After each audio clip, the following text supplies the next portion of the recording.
शिखा की जिंदगी में सब कुछ हंसी खुशी से चल रहा था, लेकिन एक दिन डॉक्टर मनीष ने उसके पति गौरव के गंभीर रोग के बारे में बताते हुए उसे शहर के किसी अच्छे डॉक्टर को दिखाने की सलाह दी।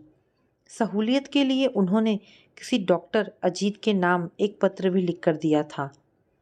मनोज भैया मुंबई में रहते हैं।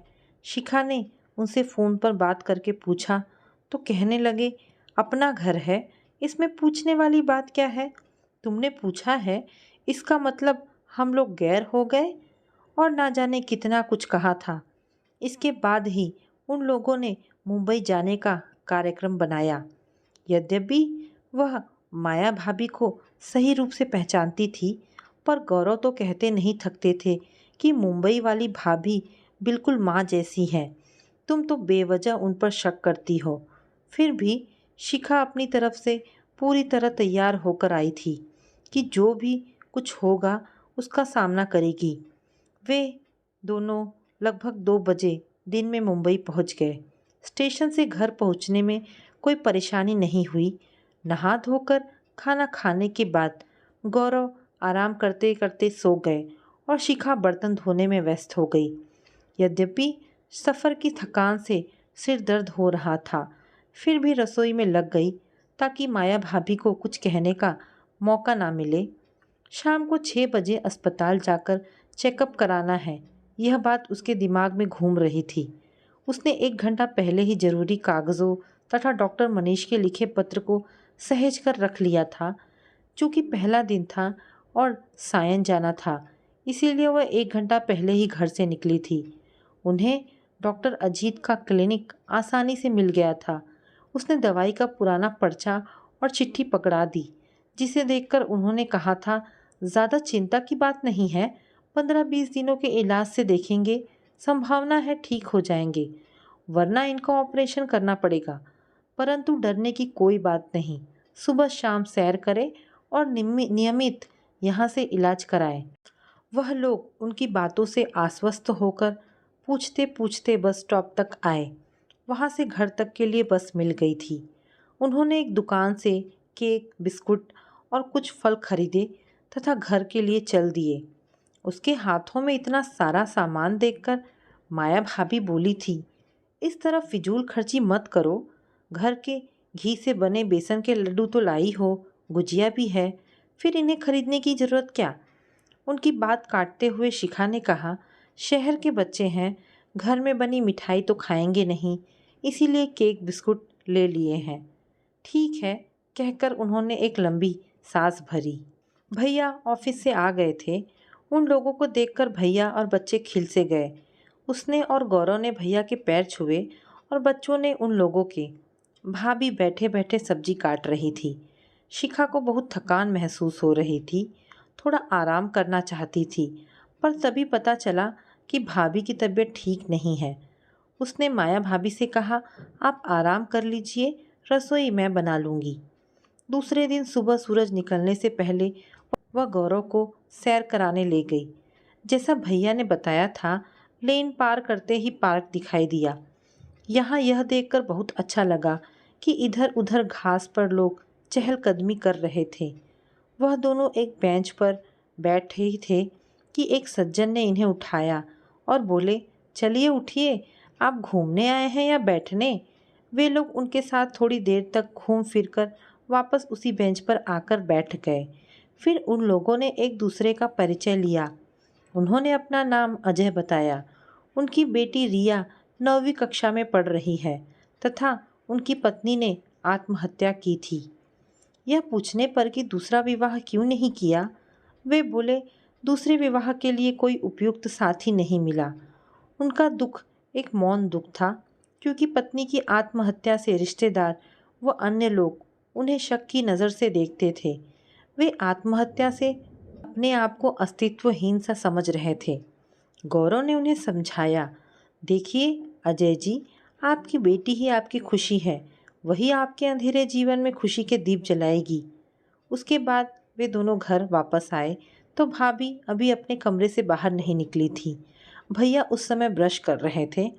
वह फौरन चाय बनाने रसोई में चली गई। चाय बनाने के बाद वह उपमा बनाने की तैयारी करने लगी। बच्चे कह रहे थे, चाची आ गई और मम्मी का ब्लड प्रेशर बढ़ गया। वह उनकी बातें सुनकर मुस्कुराई और भाभी का हालचाल लेने उनके कमरे में चली गई। भाभी उस समय पत्रिका पढ़ रही थी। मुझे उसे देखते ही थोड़ी संकुचित सी होकर बोली, आओ आओ, जरा शरीर भारी हो रहा है, डॉक्टर ने आराम करने के लिए कहा है, बीपी बढ़ा है। अरे भाभी, आप भी कैसा संकोच कर रही हैं, मैं हूँ ना, निश्चिंत रहिए, उसने शब्दों को भारी करके कहा। अब वह थकती नहीं है, सब कुछ दिनचर्या में शामिल हो गया है। डॉक्टर अजीत के क्लिनिक जाना और लौटते समय सब्जी, फल, दूध, ब्रेड आदि लाना, उन सब में खर्च इलाज से भी ज़्यादा हो रहा है। उसे चिंता इस बात की है कि अब पैसे भी गिनकर ही बचे हैं और दवा खाने का बिल चुकाना बाकी है। इन्हीं तनाव से घिरी होने के कारण आज उसे कुछ भी अच्छा नहीं लग रहा था, क्योंकि कपड़े बदलते समय रुपयों की गड्डी वहीं कमरे में ही छूट गई थी और जो छूट गया सो गया। बस गलती यह हुई कि चाय बनाने की जल्दी में वह रुपयों की गड्डी उठाना भूल गई। यद्यपि जब उसे याद आया तब वह गड्डी लेने भागी। उसके कपड़े तो वैसे ही पड़े थे, पर वहाँ रुपए नहीं थे। उसे काटो तो खून नहीं। उसे ऐसा लगा जैसे वह चक्कर खाकर गिर जाएगी। गौरव ड्राइंग रूम में बैठे टेलीविज़न देख रहे थे, पर उस समय उसने गौरव से कुछ नहीं कहा। टहलने के लिए जब बाहर निकले तो उसे गुमसुम देखकर गौरव ने पूछा, क्या बात है? वह चुप रही। कैसे कहे, समझ में नहीं आ रहा था। वह चक्कर खाकर गिरने ही वाली थी कि गौरव ने संभाल लिया और समझाने के लहजे से कहा, देखो, तुम्हारी तबीयत ठीक नहीं है, घर में आराम करो, मैं घूम फिर कर आ जाऊंगा। इस बात से इन्हें भी तो धक्का लगेगा, यह सोचकर शिखा की आंखों में आंसू आ गए। अरे क्या हुआ? सचमुच तुम बहुत थक गई हो। मेरी देखभाल के साथ घर का सारा काम तुम्हें ही करना पड़ रहा है। नहीं, यह बात नहीं है। तो क्या बात है? चलो वहीं पार्क में बैठकर बताती हूँ। फिर सारी बात उसने उन्हें बता दी। वो बोले, चिंता मत करो, जो नहीं होना था वह हो गया। अब समस्या यह है कि आगे क्या करें और कैसे करें। भैया से उधार मांगने पर पूछेंगे कि तुम तैयारी से क्यों नहीं आए। यदि सही बात बताई तो बात का बतंगड़ बनेगा। फिर वह चुप हो गया। गहरी चिंताएं की रेखाएं गौरव के चेहरे से साफ झलक रही थी। उसे धैर्य तो दिया, पर स्वयं विचलित हो गया।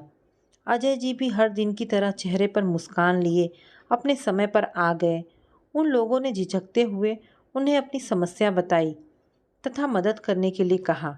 वे कुछ देर खामोश सोचते रहे, फिर बोले, मैं मदद करने को तैयार हूँ। आप परदेसी हैं, इसलिए एकदम से भरोसा भी तो नहीं कर सकता। आप अपनी कोई चीज़ गिरवी रख दे। जब 3 माह बाद आप लोग यहाँ दोबारा दिखाने के लिए आएंगे, तब पैसे देकर अपनी चीज़ ले जाना। हाँ, इन पैसों का मैं कोई ब्याज नहीं लूँगा। मरता क्या ना करता। वे लोग तैयार हो गए। उसके गले में 1.5 तोले की चेन थी। उसे देकर रुपया उधार लेना तय हुआ। अजय जी अपने घर गए और 5,000 रुपये लाकर उनकी हथेली पर रख दिए। उसने उनका उपकार माना और सोने की चैन उन्हें दे दी। इस घटना के बाद गौरव की आंखों में उदासीनता गहरा गई। वह शिखा को ही भला बुरा कहता, डांटता। उसकी इस लापरवाही के लिए आग बबूला होते तो शायद उसका मन हल्का हो जाता, पर भाई के संरक्षण में यह धोखा उन्हें पच नहीं रहा था। अजय जी दुनियादारी की बातें, रिश्ते नातों के खट्टे मीठे अनुभव सुनाते रहे, समझाते रहे, पर उन्होंने एक शब्द भी नहीं कहा। घर जाकर उसने रात को गौरव को समझाया, समझ लो चैन कहीं गिर गई या रुपयों की गड्डी कहीं बाहर गिर गई। इस तरह मन उदास करोगे तो इलाज ठीक से नहीं हो पाएगा। तनाव मत लो, बेकार अपने आप को परेशान कर रहे हो। अब यह गलती मुझसे हुई है, मुझे ही भुगतना पड़ेगा। कुछ दिन और बीत गए। अजय जी उसी तरह मिलते, बातें करते, हंसते हंसाते रहे। बातों बातों में उसने उन्हें बताया कि कल डॉक्टर ने एक्सरे लेने को कहा है। रिपोर्ट ठीक रही तो वे 5वें दिन छुट्टी कर देंगे। अजय जी को अचानक जैसे कुछ याद आ गया। बोले, आज से 5वें दिन मेरा जन्मदिन है। जन्मदिन? भाभी जन्मदिन? उनका इस तरह चहकना मुझे बहुत अच्छा लगा। उस दिन 16 तारीख है ना? आप लोगों को मेरे घर भोजन करना पड़ेगा। फिर गंभीरता से गौरव का हाथ अपने हाथ में लेकर बोले, पत्नी की मृत्यु के बाद पहली बार मेरे मुंह से जन्मदिन की तारीख निकली है। 16 तारीख। यह जानकर वह भी चौंक पड़ी। अरे, उस दिन तो हमारी शादी की सालगिरह है। अरे वाह, कितना अच्छा संयोग है।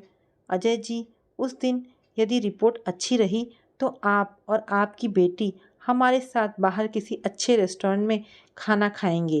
हंसते हुए गौरव ने कहा, मेरा मन कहता है कि आपकी रिपोर्ट अच्छी ही आएगी, पर भोजन तो आप लोगों को मेरे घर पर ही करना पड़ेगा। इसी बहाने आप लोग हमारे घर तो आएंगे, अजय जी ने कहा। शिखा ने गौरव की ओर देखा तो वे बोले, ठीक है, फिर बात तय हो गई। अजय जी खिल उठे। अब तक की मुलाकातों से उनके प्रति एक अपनापन जाग उठा था। अच्छा संबंध बने तो मनुष्य अपने दुख भूलने लगता है। वे लोग भी खुश थे। समय बीता। एक्सरे की रिपोर्ट के अनुसार हड्डी में पहले जितना झुकाव था उससे अब कम था।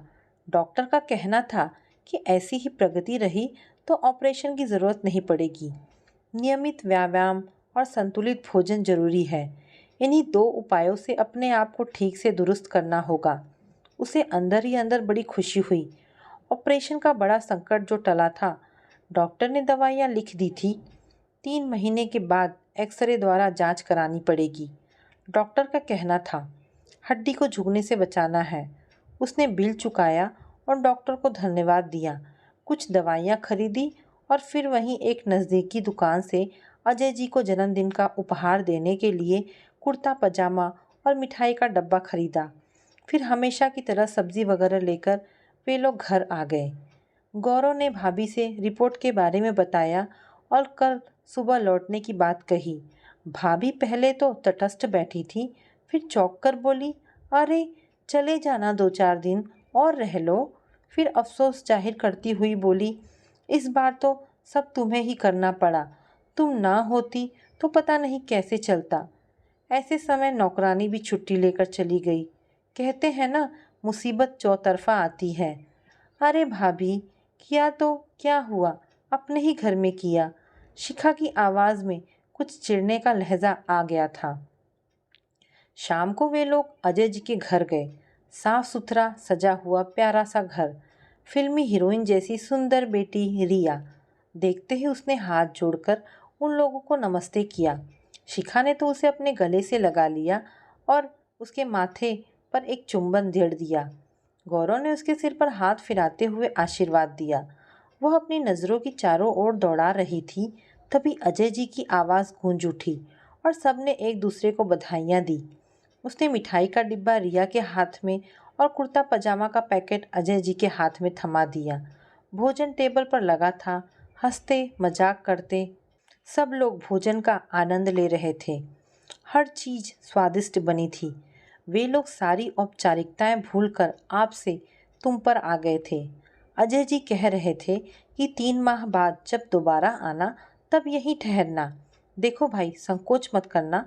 और एक पैकेट हमारे हाथ में थमा दिया। ज़रूर ज़रूर आएंगे। आपके रुपए देने तो ज़रूर आएंगे। कोशिश करेंगे अगली बार ही रुपए वापस कर दें, और यदि नहीं हुआ तो क्षमा करना भाई, गौरव ने बड़े प्रेम से कहा। तो अजय जी ने इनके हाथों को अपने हाथों में ले लिया और बोले, कैसी बातें करते हो, दोस्ती की है तो इसे निभाऊंगा भी, चाहो तो आजमा के देख लेना। तब तक उन्होंने पैकेट खोल लिया था। एक सुनहरी डिब्बी में उसकी वाली सोने की चेन रखी थी। एक पल आंख मूंदी और सारी स्थिति समझ में आ गई। उसकी आंखों में आंसू आ गए। कितने महान हैं वे। संकट से उबारा भी और रिश्ते के बंधन में भी बांधा। शिखा उनके चरणों में झुकी ही थी कि उन्होंने उसे बीच में ही रोक लिया और बोले, नहीं बहन, नहीं। अजय जी की आंखें सजल हो गई। उनके मुंह से आगे कुछ न निकल सका। रिया अपने पापा से लिपट गई। पापा, आप कितने अच्छे हैं। फिर वह उन लोगों के पास आकर खड़ी हो गई। ऐसा लगा जैसे समुद्र के तट पर फैले बैंगनी रंग ने जीवन के आकाश में मचान बना दी हो। आज शिखा और गौरव सोच रहे थे कि एक वो हमारी अपनी भाभी हैं जिन्होंने रुपयों का बटुआ गायब करके हमें दोराहे पर लाकर खड़ा कर दिया। भाभी की चालाकी भरे धोखे को वे भूल नहीं पा रहे थे। पर भला हो अजय जी का, जिन्होंने न केवल हमें मुसीबत में उबार लिया बल्कि अनजान संबंधों को रिश्ते का नाम भी दिया। भाभी अपनी होकर भी पराई बनी रही और एक ये लोग हैं जिन्होंने मुसीबत में साथ और अपनापन दोनों दिया। ये देखकर दोनों के नेत्र सजल हो उठे। तो दोस्तों, ये कहानी यहाँ पर समाप्त होती है। आशा करती हूँ आपको ये कहानी पसंद आई होगी। दोस्तों, हमारी आज की दूसरी कहानी है एहसास। विभा जी अपने बेटे अमित और बहू मीना के साथ रहती थी। उनकी एक बेटी भी थी, कंचन, जो कि शादी के बाद दुबई में बस गई थी। विभा जी के पति की मृत्यु बहुत पहले ही हो चुकी थी। अमित और मीना की शादी को 6 साल हो गए थे, लेकिन अब तक उनकी कोई संतान नहीं हुई थी। मीना बहुत ही सुलझी और समझदार थी और नौकरी के साथ साथ घर की जिम्मेदारियों को भी बखूबी निभाती थी। लेकिन घर की मुखिया विभा जी ही थी। घर में एक पत्ता भी विभा जी के कहे बिना हिलता नहीं था। बेटे और बहू दोनों उनका बहुत आदर सम्मान करते थे। बहू मीना का नौकरी करना विभा जी को बिल्कुल नहीं सुहाता था। वे जल्द से जल्द दादी बनना चाहती थीं। लेकिन मीना और अमित ये अच्छी तरह से जानते थे कि अभी मीना का नौकरी करना कितना ज़रूरी था। विभा जी अपने बेटे अमित से इस बारे में बात करती तो अमित किसी न किसी बहाने से बात को टाल देता था। इसलिए वे मीना को ही परेशान करने के बहाने ढूंढती रहती ताकि वह अपनी नौकरी छोड़ दे। और अभी कोरोना काल में तो मानो उनके मन की मुराद ही पूरी हो गई थी। घर पे रहने की वजह से वह बात बात पर छोटी छोटी चीज़ों को लेकर मीना को ताने देती थी, उसे परेशान करती। लेकिन मीना कभी भी अपनी सास को उल्टा जवाब नहीं देती थी। हालांकि वो दिल की बुरी नहीं थी, लेकिन पोते की चाह में वह ना चाहते हुए भी ऐसा कर जाती थी। अपनी हम उम्र सहेलियों को दादी बनते देखकर उनका मन दुखी हो जाता। उस दिन भी घर में ऐसा ही कुछ हुआ। ऑफिस में काम की वजह से मीना देर तक सोती रही और विभा जी को अच्छा खासा मौका मिल गया। ये क्या बहू, अभी तक सो रही हो? पता है सुबह के 9 बज गए हैं। अमित भी बेचारा कब से उठकर ऑफिस के काम पर लगा है और तुम हो कि अभी तक सोई पड़ी हो। चलो अब उठकर सबके लिए चाय नाश्ता बना लो। मुझसे कुछ हो नहीं पाता है, वरना मैं तो तुम्हारे भरोसे कभी ना रहती, खुद ही सब कर लेती। मीना घबराकर उठती है और कहती है, सॉरी माँ जी, वह देर रात तक काम चलता रहा, इसीलिए सुबह सुबह ही सो पाई थी, इसलिए समय का पता ही नहीं चला। आप चलिए, मैं अभी जल्दी से आती हूँ। हाँ हाँ ठीक है, मेरा कुछ नहीं, पर अमित को देख लो, उसे कुछ चाहिए तो नहीं? कब से उठा है बेचारा। हे भगवान, मुझे जल्दी से ठीक कर दे ताकि मैं ही अपने बेटे का ध्यान रख सकूं। विभा जी ने नाटकीय अंदाज में कहा। मीना ने घड़ी देखी तो वाकई 9 बज गए थे। आज उसकी आंख कैसे नहीं खुली। वह जल्दी जल्दी अपने काम निपटाकर हॉल में आई तो अमित अपने लैपटॉप के साथ ऑफिस के काम कर रहा था। उसने किचन में जाकर चाय नाश्ता बनाया और फिर रात के बर्तन साफ किए और झाड़ू पोछा करके नहाने चली गई। दरअसल कोरोना वायरस की बढ़ती बीमारी की वजह से शहर में पूरी तरह लॉकडाउन हो गया था, इसलिए काम वाली बाई भी नहीं आ रही थी। मीना खुद एक इंटरनेशनल कंपनी में काम करती थी। उसका ऑफिस टाइम निश्चित नहीं होता था। अधिकतर उसे रात में देर तक काम करना होता था। कल भी उसका काम देर तक चलता रहा, इसलिए वह देर तक सोती रही। मीना नहाकर आई तो देखा कि उसकी सास अपने कमरे में अपनी सहेली से फ़ोन पर बात कर रही थी। बातचीत में अपना नाम सुनकर ना चाहते हुए भी मीना सास की बात सुनने लगी। अरे विमला, तुम भी अपनी बहू को ज़्यादा सर पर मत बैठाओ। बहू को ज़्यादा उड़ने दोगी तो कल को अपनी नौकरी के चक्कर में वह तुम्हें घर की नौकरानी बनाकर छोड़ेगी। मैं तो भाई शुरू से ही मीना के नौकरी करने के खिलाफ थी। अब करे नौकरी शौक से, पर साथ साथ घर के काम भी करे। मैं तो बदन दर्द का बहाना बनाकर बैठ जाती हूँ, नहीं तो सारे काम का बोझ मेरे सिर पर आ गिरता। मैं कोई मुफ्त की नौकरानी थोड़े ही हूँ। मैं तो कहती हूँ तुम भी यही किया करो। सास की बात सुनकर मीना की आंखों में आंसू आ गए। वह जिस सास को बीमार समझकर उनकी दिन रात सेवा करती है, उन्हें एक गिलास तक उठाने नहीं देती है, सारा दिन घर का और रात को ऑफिस का काम करके थकान से चूर होकर भी उफ तक नहीं करती, उसका यह फल मिला है उसे। माना वे मेरी नौकरी के खिलाफ है, मगर यदि घर की किश्त नहीं होती तो वह भी कभी नौकरी नहीं करती। अमित का बोझ कम करने के लिए ही वह नौकरी कर रही है। खैर, अभी के मुश्किल समय में वह सास से किसी भी बात पर बहस नहीं करना चाहती थी जिससे घर का माहौल खराब हो, इसलिए वह उनकी बात को नज़रअंदाज करके वहां से चली गई। लेकिन उसकी नज़रों में विभा जी की इज्जत जरूर कम हो गई थी। उसी बीच विभा जी की बेटी कंचन का दुबई से फ़ोन आ गया। कंचन की सास उसके पास दुबई आई हुई थी। आदत के अनुसार विभा जी ने जैसे ही कंचन की सास की बुराई करनी चाही, वैसे ही कंचन ने उन्हें डांट दिया। माँ, आप बिल्कुल भी माँ जी के बारे में अनाप शनाप नहीं बोलेंगी। पता है, आपके चक्कर में आकर मैंने उनके साथ कितना बुरा व्यवहार किया था, लेकिन आज मुझे उनकी कीमत पता चल गई है। तुम तो उनके यहाँ पर आने के कितने खिलाफ थी, मगर आज अगर वे यहाँ नहीं होती तो ना जाने हमारा क्या हाल होता।